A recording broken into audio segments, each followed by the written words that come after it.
Welcome back, everybody, to another episode of ANR, Conversations Between Malaysian Youths. Today, it will just be between me and Ryan. First, we would like to apologize to our listeners, if 5 of you are still listening to us, for the long hiatus that we had over the course of 2-3 months. Life got in the way, and you know how these things get with COVID pandemic, people getting busy and then their personal lives and all that. But rest assured that we would be back on schedule, our regular schedule. So we'll be ready to bring back some quality content for you all throughout the next fortnight as usual. So today we have a very special topic, which is about the Sabah state elections. I myself, as a Sabahan, have followed it quite closely, and I can say that it has hit quite a few heartstrings, a few frustrations, but we would like to do it a bit of justice in this episode. So I'd like to hand it over to Ryan to give us his opinion as a West Malaysian, how he looks into this whole issue here in Sabah. All right, first and foremost, I think we have more than 5 followers, Adi. I've checked the data. I think more than 5 people actually do listen so to it's our 7. podcast. Very good, very good. All right. So, doesn't matter what number it is, but being a West Malaysian and looking at the Sabah state elections from abroad, studying overseas at the moment, I thought that there were definitely a lot of surprises for sure as to how things played out during the weeks before the election as well as the day right after the election. So I'm just going to run through some quick stats and just a quick summary as to what actually happened during the Sabah state election. So we saw a change in government in Sabah this time around. Warisan losing their stranglehold over the Sabah government, with the newly minted Perikatan National Government coming into power with a majority of 38 seats as compared to Warisan's 32. So we saw that out of the 30 new seats created by the Election Commission, we saw that Warisan was only able to capitalize in 4 of those 13 seats, with the rest heading to Perikatan Nasional and its allies PBS. I saw that the biggest winners of this election was the Sabah Regional Party STAR, as well as a new ally of Perikatan Nasional PBS, with STAR winning 6 seats and PBS winning God knows how many seats. But they won quite a substantial amount, and this resulted in, I would say, a very diverse Perikatan National Government here in Sabah. I think for the first time in a very long time.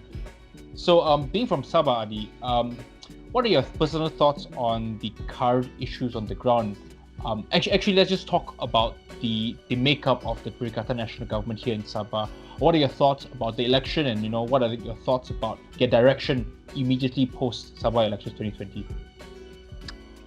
I think at the aftermath of the Sabah elections, it did take quite a lot of people by surprise, given how Warisan, who seemed to have held quite a comfortable majority and quite a comfortable hold over the state government, it came as quite a shock and quite a revelation to what kind of issues are being tossed around on the ground.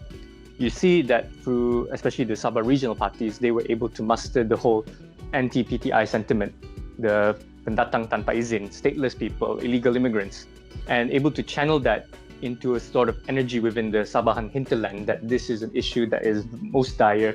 It's an issue that needs to be tackled. And if we look at the recent by-elections in Kimanis and Sabah earlier on, the writing was already on the wall. When Warisan was pushing for the Pas Sementara Sabah, the Sabah temporary pass, it was manipulated to a degree where it seems as if the Warisan Party was quite sympathetic to illegal immigrants. And if we look at trends all over the world, we see that rising nationalism tends to be quite a popular rhetoric to be used. Sabah is no different from this.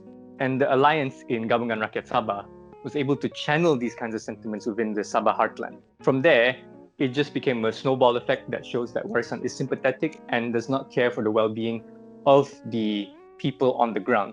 Whether or not this is true or not, it doesn't change the fact that they were not able to diffuse themselves from this kind of narrative where they are sympathetic. I think Warisan has failed in that regard, and the Kimanis by-election was just a telling of what's to come. Pulling back to the issue of the illegal migration and the proposal submitted by then Chief Minister Shafri Apdal, I guess it's a wider foreign policy issue as a whole, because we saw in the past few months boats carrying Rohingya refugees from Myanmar and Bangladesh were denied entry into Malaysia. And I guess it speaks volumes about the personal standings of not just people in Sabah, but people in Malaysia as a whole. I guess you're quite right in a sense that these people, especially looking at the precarious nature of our country at the moment during the COVID-19 pandemic, I think it's quite right to say that the people were very skeptical of these mass migration of people coming into their state. And I believe you're quite right in saying that this is one of the main reasons as to why the Perikatan National Government or GBS was able to capitalize and take over the state assembly from Warisan. Yeah, but I'd just like to make a point that between the refugee crisis that the nation is facing and the illegal immigrant issue that we're facing in Sabah, it's a completely different narrative. You see that when it comes to, if you look back anthropologically, people from the southern Philippines that migrate into here are not so much different in terms of linguistically or culturally. It's quite a similarity. Back then, before borders were set up, before the colonial era, people used to go up and down from southern Philippines to North Borneo. However, the reality is that now we have borders, we have a semblance of what is here and what is there. So nationalism is a huge rhetorical tool being utilized at this current moment within Sabah. A rise of Sabahan nationalism that we haven't seen since probably the 1990s when PBS was in charge of the government at the time. Yet when it comes to looking at foreign policy, also what Shafi has done in terms of foreign policy did not reap any kind of dividends at all when he mistakenly made a blunder in acknowledging to some level or degree that claims on Sabah does exist, because our foreign policy has always been to keep mum about it, to keep it silent. If we keep silent, it doesn't exist. To breathe life into it acknowledges somewhat its legitimacy. And from there, the outrage just kept pouring in and pouring in. You had the PSS, as I mentioned earlier, then you have this blunder right here on Shafi Aptal. It just kept pouring in the outrage into the Sabahan hinterland, which, like I said, was so easily mustered into a narrative that the government has failed its own people. So we have to change it back. And that was exactly what happened. The urban strongholds and the East Coast constituencies pledged overwhelming support for Warisan. Where if you look at the heartland of Sabah, they threw in their support in opposition to Warisan because they see that they need something to counterbalance this whole wave of immigrant issues. But these immigrant issues hasn't been a new thing. It's not a novel concept or a novel narrative in Sabahan politics. This has been happening since the days of Mahathir with Project IC. So if we're going to keep on blaming who is who, we're going to go back and back and back, and it's never going to end. But that is the reality that we are facing in. It's just people blaming the other, and there's not really that much holistic development when it comes to handling this reality that we have a huge pool of stateless people with no country, people that the Philippines won't accept back. So it's just a blaming game at this point. And it flares up voter sentiment. It does not reap any dividends in terms of holistic development within Sabah, is in my honest opinion. Unless, and I hope that this will be the case, that the new government would put in ample effort and enthusiasm to actually resolve this demographic crisis that we have. It may seem like a complete re-engineering of society in Sabah, but I think that's a challenge that we have to acknowledge and still have to face. I'm actually quite surprised at the revelations that you have told us today, because as someone who is an outsider to East Malaysia, one who hasn't spent more time enough to comment on its politics and demographics in Sabah, I guess from what you've said, the mass migrations from the Philippines and stateless people, I would assume that the wound from the Lahad Datu incursions back in 2013 are still quite raw within the locals. And if we were to bring in the piracy acts in the east coast of Sabah, and we talk about ESCOM region, all these things really do play up the anti-Filipino sentiments that we do see in Sabah at the moment. So I'm just going to pull your attention towards the makeup of the new government and what they promise differently to that of the Warisan former cabinet. What are your thoughts on it? I think we're going to have to look at the individual representatives itself, because when I look at the government as an alliance, the current government, to me it seems as if it's still under the hands of the federal government, under the hands of Muhyiddin Yassin, the current Prime Minister. This is a very common trend, and I think in Sabah it's become a running joke basically that we are being colonized by the federal government in West Malaysia. I personally believe that the current Chief Minister, Haji J, is not a decisive leader. He is not able to lead, but more of a follower. So who would be best for him to follow? The people that would have all the resources at their disposal, which is Muhyiddin Yassin and his group. It's a similar case back then when Berjaya ousted USNO.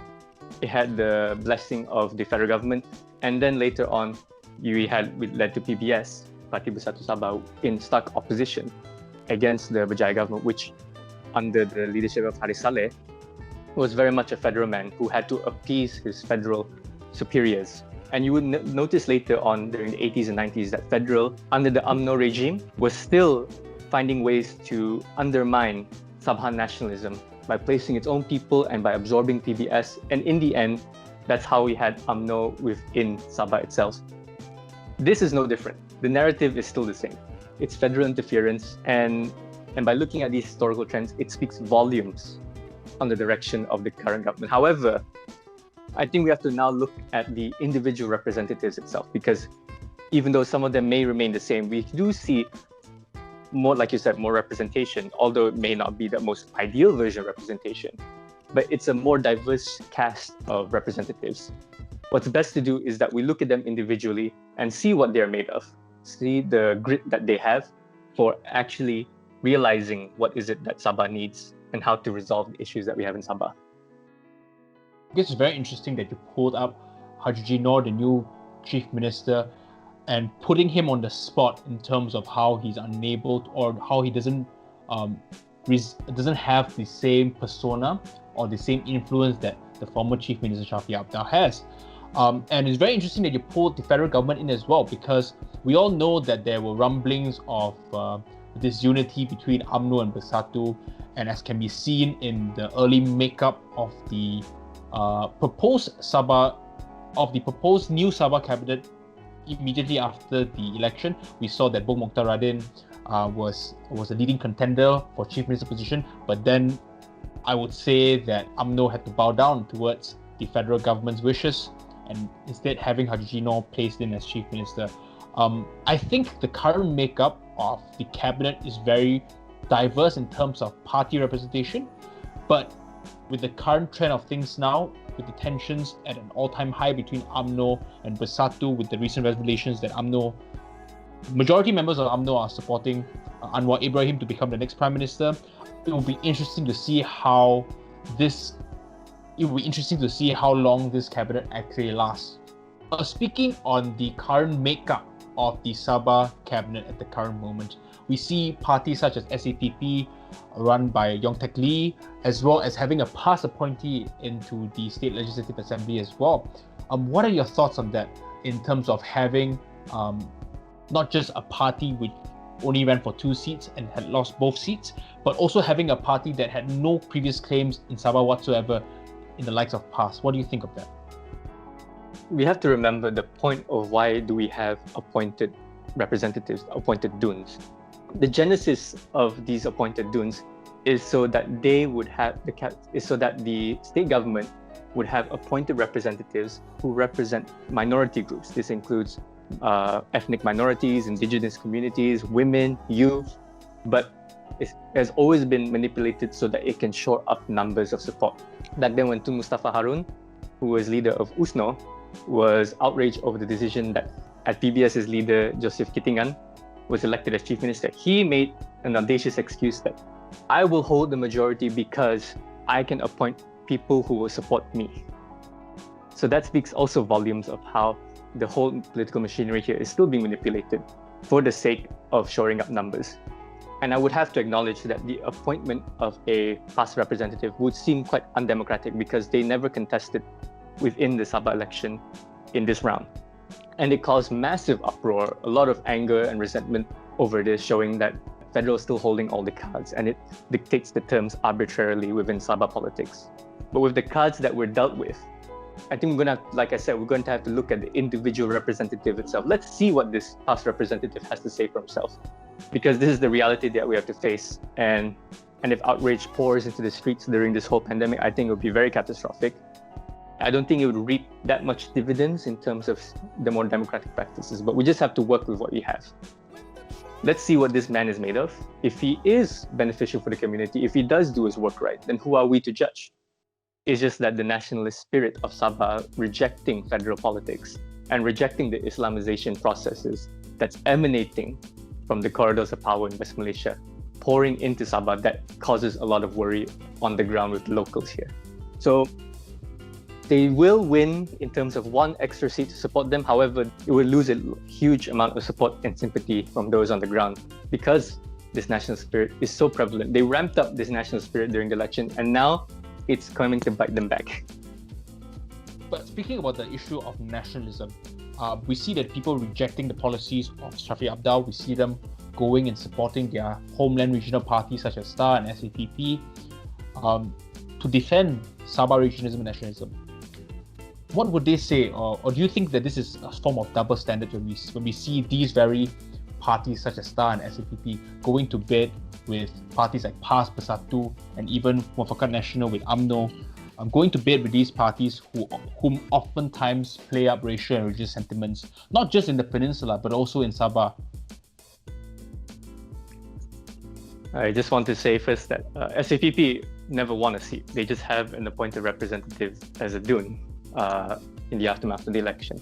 But yeah, those are very common concerns, that there are double standards, that they would play these kinds of sentiments up, yet they would condone the actions that federal has dictated.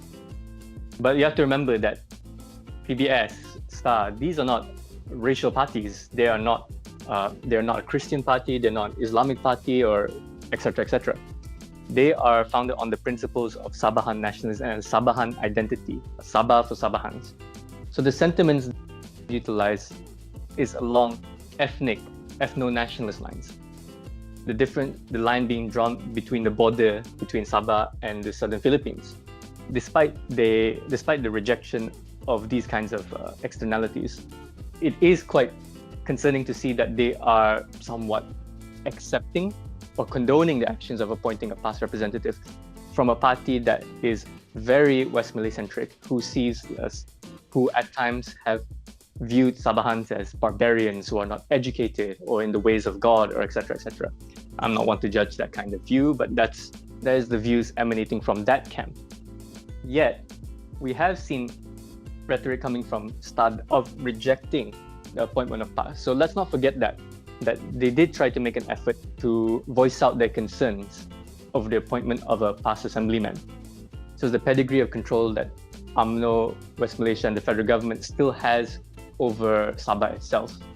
That even though regional parties are able to organize, win quite a massive amount of seats, significant amount of seats, it still does not provide any much comfort that we have broken the shackles from federal government. Although Warisan has made quite strong attempts to voice concerns about this relationship, we will never know because they have only been in government for 2 years. So we will not be able to see the volume or the work they have done in terms of articulating Sabah's concerns over to the federal government, and for the federal government to acquiesce to the narrative that they must restore the dignity and spirit of the Malaysian Agreement of 1963. And I can say that this is a completely saturated argument because every single political party has used this kind of rhetoric to organize people, especially this collective Sabahan identity, to the polls. Yep. In a sad way, no matter how much you articulate this, the federal government still holds a hegemony over Sabahan politics itself. I think we're going to give Warisan a little bit of credit here, because if I'm not mistaken, try to push for a review of the Malaysian Agreement of 1963, and they also tried to argue for more oil royalties being given to them by Petronas. But I would say that is a topic for another time. Let's talk about Muhyiddin's role as Prime Minister of Malaysia, and in this current juncture, the one who pulled the strings that made a successful campaign for Perikatan Nasional here during the Sabah general elections. Now, we know that in the recent days, I think the days leading up to the polling day of the Sabah general elections, we saw the leader of the opposition, Anwar Ibrahim, coming out and claiming that he had the numbers to form a majority in parliament that will seize or that will wrestle away control from Muhyiddin Yassin and to form a new cabinet with certain members of UMNO. And I think that added to the dissatisfaction or to the rift between Bersatu and UMNO during and after this general election in Sabah. I'd just like to get your thoughts about Muhyiddin's stranglehold, as you put it just now, on the federal creeping up onto Sabah and what that would mean in the future, whether or not Muhyiddin becomes the next prime. Fuck, oh my god, it's just all over the place. It's just all over the place. Whether or not Muhyiddin would still remain the prime minister during the upcoming Sarawak elections, or whether or not we see an entirely new government that come into play. Either way, we still see this stranglehold of the federation over those in the state assemblies, over those in the state governments, whether it be Sabah, Sarawak, Perak, Johor, or Pahang. The relationship between the federal and the state has to be further analysed in a sense. I think this election has proven Muhyiddin's qualities as a leader in organising the people that he still has. It could be a trend that we can see when it comes to the Sarawak elections, because at this moment, Muhyiddin, he is hanging by a thread with the whole hashtag Muhyiddin out raging on social media. There's a lot of claims saying that he should step down and pave way for better leadership. Yet, if he is still able to muster the numbers, if Sabah is anything to go by, he could pull out another victory again in Sarawak. That could still help bolster and solidify his legitimacy as Prime Minister against Anwar. So if Muhyiddin is able to maintain this aura of leadership and charisma within his own group, he could still find a way to pinch himself out of this, because Anwar himself claims that he has the majority, yet when he went to see the Agong, he was still not able to convince him enough that he holds the mandate of leadership. So this still gives a lot of opportunity for Muhyiddin to maneuver around, garner more support from state leaders. And if that's the case, it still shows how he's still using the same tactics as before when it comes to federal-state relations, whether it be Sabah, Sarawak, or etc., etc. But we have to remember that this is not a quality mutually exclusive only to Muhyiddin. This is a governmental apparatus which has been used time and time again, regardless of leaders. It's not whether or not we remove the lead, it's not whether or not we replace the leaders, but we have to renegotiate this apparatus, this relationship between the federal and the state before anything proper can change. Because you can change the leaders, but if the mentality is still there, I still believe that Sabah will still be held at the whims and fancies of the federal government. Well, in the shackles of the federal government, as you said previously. Also, Ari, I think our listeners have thoroughly enjoyed you explaining in depth about Sabah's past, your personal opinions about the current circumstance in terms of the new cabinet, the new government in Sabah, as well as a new united identity of Sabah regionalism in the state of Sabah post Sabah elections. Now, just going to press you a little bit on what you think the future is going to be like, not just in the state of Sabah and how the relationship of Persatuan UMNO and PAS is going to work out, but also what you think about the future of states, which could potentially have a tussle with the federal government in the future. For example, in Sarawak, with Sarawak elections coming up next year, as well as the other states we see in the peninsula. What are your thoughts on that? Well, first and foremost, I do hope the viewers do enjoy what I'm talking about. If not, I'm just like a rambling fool going off on the internet. Secondly, I can't say much for Sarawak, but I can see personally from the Sabahan context is that because they have evoked this sense of nationalism, I think it's still going to be on the rise. People are awakening slowly and gradually to the idea of Sabah for Sabahans. Not in the sense that from a secessional standpoint, but that Sabah should be articulating itself a bit more, that Sabah should be more assertive in its expectations from the federal government. And the more that you push this rhetoric around, the more people will start looking into it. So it's not like back in the day where information wasn't as easily or readily available. Now people on their phones, they can look up the Malaysian agreement, they can read a book on the history of Sabah vis-a-vis to the federal government. So I'm going to be a bit more optimistic here and say that this spirit should be continuously cultivated, and probably in the near future we could see a more decisive Sabah being able to challenge the stranglehold that the federal government has. Because Kelantan and Terengganu has proven that to be the case. They have always seen themselves quite indifferently in relation to the Federation Malaysia as a whole when they elected PAS, which is an Islamic party. Even though a lot of people may give them a lot of flack for it, it's still the party that people from Kelantan and Terengganu choose because it still represents them. And PAS has shown to be able to hold its own by itself always, in a way, positioning themselves as the kingmaker. So let's not underestimate the influence that they still have. And I think from the Borneo perspective, I think that's going to be the same trend, just from a Sabahan aspect. But that still goes back to the big question: what does it mean to be Sabahan? It's a question for the philosophers and the anthropologists. What does it mean to be Sabahan? There's still a long way to go, but I'm going to remain hopeful. Well, I think you raised some interesting points there, Ali, and I think they all warrant an episode of their own. And I'm pretty sure if we do get good feedback for this video, we'll definitely cover more about the prospects of East Malaysia, as well as the present and their future within the Federation of Malaysia as a whole. So with that, we've come to the end of the episode for today. Just want to say a huge thank you to Adi for thinking of the content for this episode. He's very passionate about Sabah politics. And as someone who is from Sabah, I'd just like to thank him for shedding light on the numerous issues that many of us in the peninsula may not be aware of or may not have heard of before. As this is the end of the episode, we hope that you stay tuned to our future content that will be coming out, I think, every fortnightly from now on. Right, Adi? I think we've made a personal commitment to ourselves that we will try to maintain our fortnightly updates on our channel. So we hope that we'll get a big response for this episode, and we hope that will in turn motivate us to do more episodes in the future. Do you have any last words, Adi? God willing, I hope that we can still be able to go back to our regular schedule. But yeah, we bounced on quite a few heavy topics here and there, which do warrant their own episodes.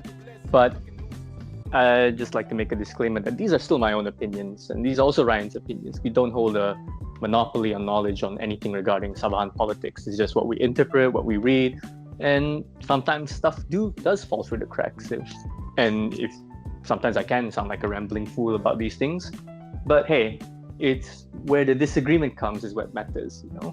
I've learned a lot of these things when I meet people who are in stark disagreement with me. But that's how we cultivate our own ideas, how we build up from what comes before. So I do hope we can engage better with our audience in a more discussive manner. And that's really the whole point of why me and Ryan just wants to put this out there. See what other people have to say, what their opinions are on certain topics, and just share it out there. Whatever mistakes that we made along the way, then hey, we're open to constructive criticism. We're open to fix whatever mistakes that we made. But with that, I'd just like to thank the audience for tuning in, and we shall see you again in the next 2 weeks. So stay safe, everyone. Remember to follow protocols, standard procedure, yada yada yada, what the government tells you. And always just look out for yourself. And Ryan is safe and sound in New Zealand, unlike us in Malaysia. So he's more blessed than us. To each their own. Yeah, Ryan's having the time of his life in New Zealand right now, enjoying himself, going out, having the sunshine. Okay, bro. I think end recording right there, bro. End recording right there. I actually wanted to say at the end, I think we should put a disclaimer on our video. I think we should put a disclaimer on our episodes. Does not include paid promotion. That's all I wanted to say at the end. That's all right. It's fine as it is already. Yeah, okay. All right. Thank you so much, everyone. All right.